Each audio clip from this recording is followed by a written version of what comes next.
Balichak rail ক্রসিংয়ের ঠিক দক্ষিণ দিকে পাইলসের কাজ চলছে।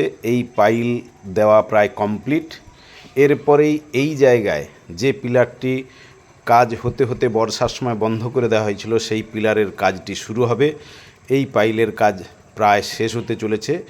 এরপরেই পাইলের জন্য এই জায়গাটা গর্তটা খুঁড়ে দিয়ে এর ভেতরে যে ঢালাইটা রয়েছে, যেটা কাজটা চলতে চলতেই বর্ষার সময় বন্ধ করে দেওয়া হয়েছিল, ধসে যাওয়ার কারণে রেল লাইনের ধার বরাবর যে ধস নামার একটা আশঙ্কা ছিল বলে বন্ধ করে দেওয়া হয়েছিল, সেই কাজটি শুরু হবে।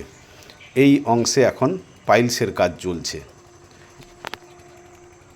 আর এই রেল ক্রসিংয়ের উত্তর দিকে, রেল ক্রসিংয়ের ঠিক উত্তর দিকে যান চলাচল নিয়ন্ত্রণ করা হবে। আগামী 28শে নভেম্বরে এই যে যান চলাচল নিয়ন্ত্রণ করে পাওয়ার হাউসের কাজ দিয়ে যানগুলোকে নিয়ে যাওয়ার, যেগুলো জরুরি যান সেগুলো ওইখান দিয়ে যাবে।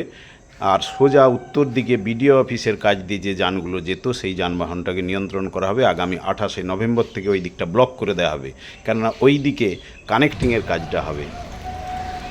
এই যে দেখছেন স্টেশন রোড, স্টেশন রোডে বহু বাস ট্রেকারেরা দাঁড়িয়ে রয়েছে, বাস চলাচল করতে পারছে না।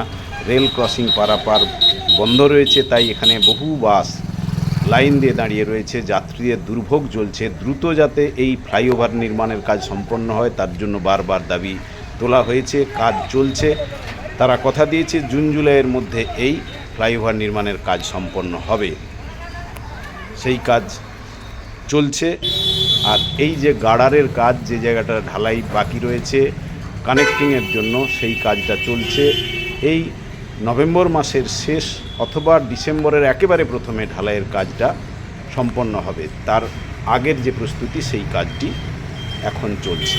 এইটুকু কাজ শেষ হলেই রেল ক্রসিংয়ের যে মাঝখান, তার উপরের যে গার্ডার, সেই গার্ডার বসানোর কাজ হবে ব্লক নিয়ে। সেই গার্ডার নির্মাণ শেষের পথে।